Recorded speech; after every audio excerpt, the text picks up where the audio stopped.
തദ്ദേശ തെരഞ്ഞെടുപ്പിലെ നാമനിർദ്ദേശ പത്രിക പിൻവലിക്കാനുള്ള സമയപരിധി നാളെ അവസാനിക്കാനിരിക്കെ വിമതരെയും അപരന്മാരെയും പിന്തിരിപ്പിക്കാനുള്ള അവസാന ശ്രമത്തിലാണ് പാർട്ടികൾ. നാളെ വൈകിട്ടോടെ മത്സരത്തിന്റെ അന്തിമ ചിത്രം തെളിയും. കോൺഗ്രസ് വിമതർ പിന്മാറിയില്ലെങ്കിൽ നാളെ പാർട്ടിയിൽ നിന്ന് പുറത്താക്കുമെന്ന് കെ മുരളീധരൻ മുന്നറിയിപ്പ് നൽകി. 2261 നോമിനേഷനുകളാണ് ഇന്നലെ സൂക്ഷ്മ പരിശോധനയിൽ തള്ളിയത്. എല്ലാ ജില്ലകളിലും മുന്നണികൾക്ക് തലവേദനയായി വിമതർ രംഗത്തുണ്ട്. തിരുവനന്തപുരം കോർപ്പറേഷനിൽ മാത്രം CPIM-ന് 4-ഉം കോൺഗ്രസിന് 3-ഉം വിമതരാണ് മത്സരരംഗത്തുള്ളത്. മറ്റിടങ്ങളിലും സ്ഥിതി വ്യത്യസ്തമല്ല. CPIM അംഗങ്ങളായ ഭൂരിഭാഗം വിമതരെയും പാർട്ടിയിൽ നിന്ന് പുറത്താക്കി കഴിഞ്ഞു. നോമിനേഷൻ പിൻവലിക്കേണ്ട സമയം വരെ കോൺഗ്രസ് വിമതർക്ക് സമയം നൽകിയിട്ടുണ്ട്. അതിനുശേഷമായിരിക്കും നടപടി.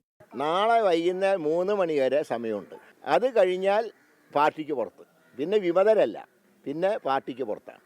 പിന്നെ സാധാരണ ആൾക്കാർക്കൊരു ഫീലിംഗ് ഉണ്ട്, പഞ്ചായത്തിൽ പുറത്താക്കുന്നവരെ അസംബ്ലി വരുമ്പോൾ തിരിച്ചെടുക്കുന്നു. ഇത്തവണ ഞങ്ങൾ തീരുമാനിച്ചിട്ടുള്ളത് പ്രവർത്തകരുടെ ഇലക്ഷന് സഹായിക്കാത്തവർ നേതാക്കന്മാരുടെ ഇലക്ഷനും ആവശ്യമില്ല എന്നുള്ള നിലപാടാണ് പാർട്ടി സ്വീകരിച്ചിട്ടുള്ളത്. ഘടകകക്ഷികൾക്കെതിരെ കോൺഗ്രസ് പ്രവർത്തകർ മത്സരിക്കുന്നുണ്ടെങ്കിൽ പിന്മാറണമെന്ന് KPCC അധ്യക്ഷൻ ആവശ്യപ്പെട്ടു.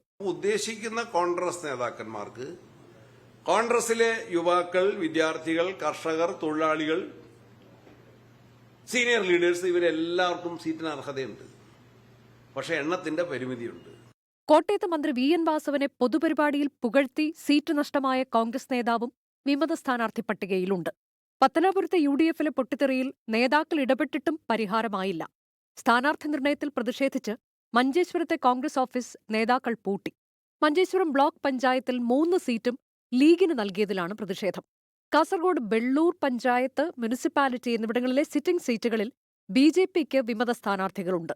വിമതരായി മത്സരിക്കുന്നവരെ മുസ്ലിം ലീഗും പാർട്ടിയിൽ നിന്ന് പുറത്താക്കിയിട്ടുണ്ട്. വിമതരെ പിന്തിരിപ്പിക്കാനുള്ള അവസാനഘട്ട ശ്രമങ്ങളാണ് രാഷ്ട്രീയ പാർട്ടികൾ നടത്തുന്നത്. ആകെ 98,451 സ്ഥാനാർത്ഥികളാണ് മത്സരരംഗത്തുള്ളത്. ഇന്നലെ 2261 നോമിനേഷനുകളാണ് സംസ്ഥാനത്ത് സൂക്ഷ്മ പരിശോധനയിൽ തള്ളിയത്. ഡമ്മി സ്ഥാനാർത്ഥികളും നാളെ നാമനിർദ്ദേശ പത്രികകൾ പിൻവലിക്കും. News desk 24.